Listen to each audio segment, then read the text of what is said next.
ఆకాశవాణి ప్రాంతీయ వార్తలు చదువుతున్నది కోన్రు భరత్ రత్నాకర్.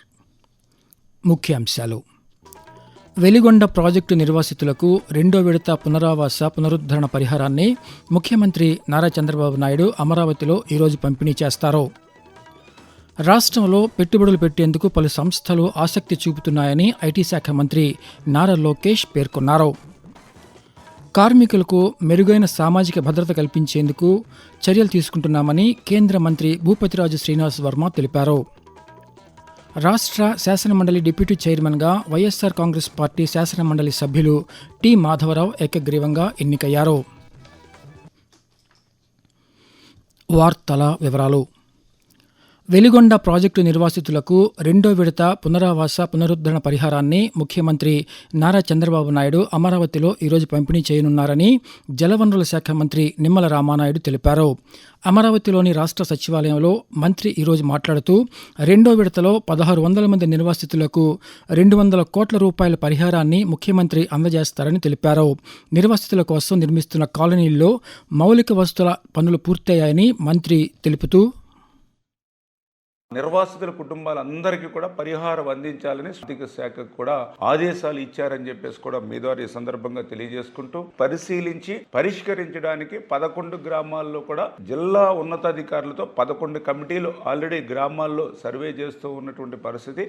అదేవిధంగా కాలనీలకు సంబంధించి 7 కాలనీలు, 4 కాలనీలకు సంబంధించిన మౌలిక వసతులన్నీ కూడా 100% పూర్తయ్యాయి. వెలిగొండ ప్రాజెక్టు నిర్మాణం ఎంత ముఖ్యమో ఆ యొక్క నిర్వాసితుల యొక్క సంక్షేమం కూడా అంతే ముఖ్యంగా ముందుకెళ్తున్న విషయాన్ని మీ ద్వారా తెలియజేస్తూ ఉన్నా.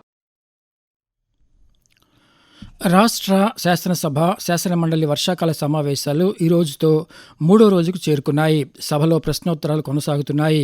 స్పీడ్ ఆఫ్ డూయింగ్ బిజినెస్ బిల్లును న్యాయశాఖ మంత్రి ఎన్ఎండి ఫరూక్ సభలో ప్రవేశపెట్టగా సభ్యుల ఆమోదంతో బిల్లును సభ లాంఛనంగా ఆమోదించింది.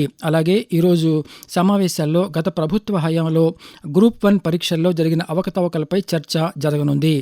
రాష్ట్ర ప్రభుత్వం అమలు చేస్తున్న సూపర్ 6 హామీలు, ప్రజా సంక్షేమ కార్యక్రమాలపై సభలో లఘు చర్చ జరగనుంది. రాష్ట్రంలో పెట్టుబడులు పెట్టేందుకు అనేక సంస్థలు ఆసక్తి చూపుతున్నాయని విద్యా ఐటీ శాఖ మంత్రి నారా లోకేష్ తెలిపారు. విశాఖపట్నంలో డేటా సెంటర్ల ఏర్పాటుపై శాసనసభలో సభ్యులు అడిగిన ప్రశ్నలకు మంత్రి సమాధానమిస్తూ, విశాఖపట్నంలో పెట్టుబడులకు అవసరమైన ఎకోసిస్టమ్ ఏర్పాటుకు చర్యలు తీసుకుంటున్నామని వెల్లడించారు.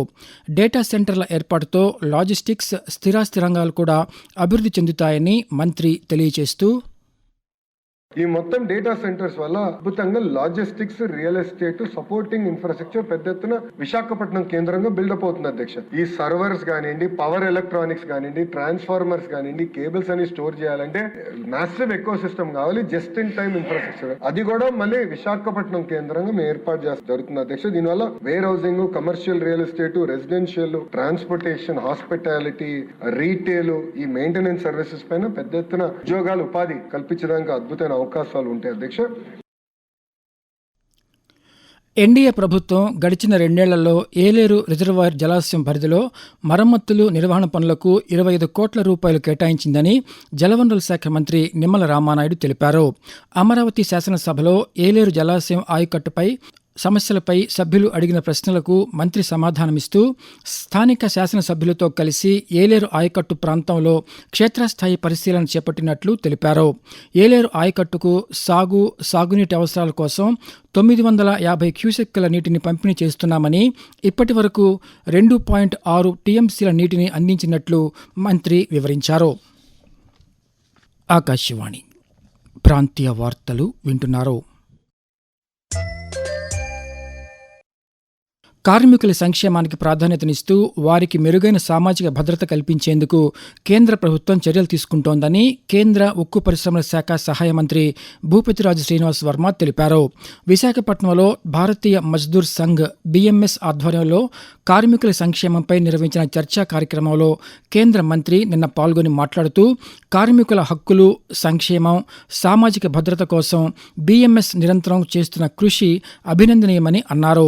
కార్మికుల కోసం కేంద్ర ప్రభుత్వం ఈ-శ్రమ్ పోర్టల్ను అందుబాటులోకి తీసుకువచ్చిందని కేంద్ర మంత్రి తెలియజేస్తూ, గిగ్ వర్కర్లకు సంబంధించి బిఎంఎస్ నిస్వార్థంగా పనిచేస్తుంది. ఇలా ఎంత మేధో సంపత్తి పెరిగినా గానీ, ఎంత టెక్నాలజీ పెరిగినా గానీ, యంత్రాలలో ఆధునీకరణ వచ్చినా గానీ, కేవలం యంత్రాల ఆధారంగా ఆధునీకరణ ఆధారంగా పరిశ్రమలు మనుగడ కొనసాగించలేవు. కేవలం కార్మికుడు ఆధారంగా మాత్రమే పరిశ్రమలు మనుగడ కొనసాగిస్తాయనేటువంటి విషయాన్ని సందర్భంగా మనగారు. ఇవాళ కేంద్రంలో నరేంద్ర మోడీ గారి ప్రభుత్వం ఏదైతే కార్మికుల కోసం తీసుకొచ్చినటువంటి ఇశ్రమ్ పోర్టల్ ఏదైతే ఉన్నదో, ఇవాళ అది పెద్ద ఎత్తున ప్రపంచంలో ఇతర దేశాలకు మార్గదర్శకంగా నిలిచి రాష్ట్ర శాసనమండలి డిప్యూటీ చైర్మన్గా వైఎస్సార్ కాంగ్రెస్ పార్టీ శాసనమండలి సభ్యులు టి మాధవరావు ఏకగ్రీవంగా ఎన్నికయ్యారు. మాధవరావు ఎన్నికను మండలి చైర్మన్ మోషేన్ రాజు ప్రకటించారు. అనంతరం మాధవరావును అధ్యక్ష స్థానంలో కూర్చోబెట్టి చైర్మన్ అభినందించారు. కొత్తగా ఎన్నికైన డిప్యూటీ చైర్మన్కు అన్ని పార్టీల సభ్యులు శుభాకాంక్షలు తెలిపి అధ్యక్ష స్థానంలో కూర్చోబెట్టే కార్యక్రమంలో భాగస్వాములు కావాలని చైర్మన్ కోరారు. మాధవరావు డిప్యూటీ చైర్మన్గా ఎన్నిక కావడం పట్ల వైఎస్సార్ కాంగ్రెస్ పార్టీ ఎమ్మెల్సీలు హర్షం వ్యక్తం చేశారు. మాజీ మంత్రి ఎమ్మెల్సీ బొత్స సత్యనారాయణతో పాటు పలువురు ఎమ్మెల్సీలు మాధవరావుకు శుభాకాంక్షలు తెలిపారు. రానున్న స్థానిక సంస్థల ఎన్నికల్లో 34% రిజర్వేషన్లతో బీసీలకు రాజకీయ ప్రాధాన్యం కల్పించామని బీసీ సంక్షేమ శాఖ మంత్రి ఎస్ సవిత తెలిపారు. బీసీలకు రిజర్వేషన్లు కల్పించడంపై గుంటూరు జిల్లా తాడేపల్లిలోని క్యాంపు కార్యాలయంలో బీసీ నాయకులు నిర్వహించిన వేడుకల్లో మంత్రి ఈరోజు పాల్గొని మాట్లాడుతూ బీసీలకు ఇచ్చిన మాటను రాష్ట్ర ప్రభుత్వం నిలబెట్టుకుందని చెప్పారు. వెనుకబడిన వర్గాల అభ్యున్నతే లక్ష్యంగా ప్రభుత్వం పలు చర్యలు చేపడుతోందని మంత్రి తెలిపారు. తూర్పుగోదావరి జిల్లా రాజమహేంద్రవరం పార్లమెంటు పరిధిలోని రైల్వే స్టేషన్లను మరింత అభివృద్ధి చేయాలని పార్లమెంటు సభ్యురాలు దగ్గుపాటి పురంధేశ్వరి కోరారు. ఈ మేరకు విశాఖపట్నంలో దక్షిణ కోస్తా రైల్వే జనరల్ మేనేజర్ సందీప్ మాథూర్ను ఆమె మర్యాదపూర్వకంగా కలిశారు. కొవ్వూరు, గోదావరి, రాజమహేంద్రవరం, నిడదవోలు రైల్వే స్టేషన్లలో మౌలిక వసతులను మెరుగుపరచాలని విజ్ఞప్తి చేశారు. కొవ్వూరు రైల్వే స్టేషన్లో సింహాద్రి ఎక్స్ప్రెస్, సర్కార్ ఎక్స్ప్రెస్, రాయగడ ఎక్స్ప్రెస్ రైళ్లకు హాల్టింగ్ సౌకర్యం కల్పించాలని కోరారు. ప్రపంచ ఛాయాచిత్ర దినోత్సవం వరల్డ్ ఫోటోగ్రఫీ డేని ఈరోజు నిర్వహిస్తున్నారు.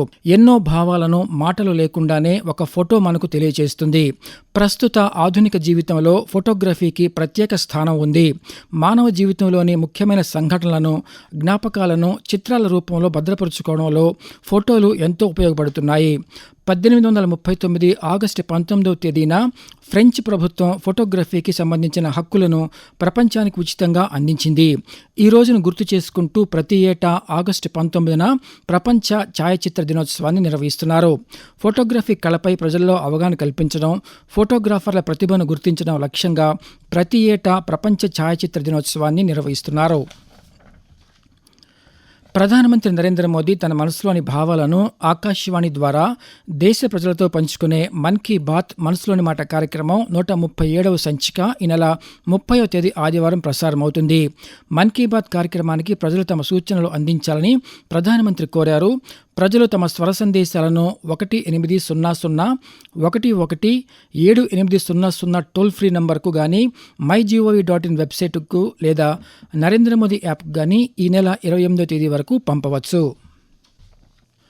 ప్రాంతీయ వార్తలు ముగించే ముందు ముఖ్యాంశాలు మరోసారి.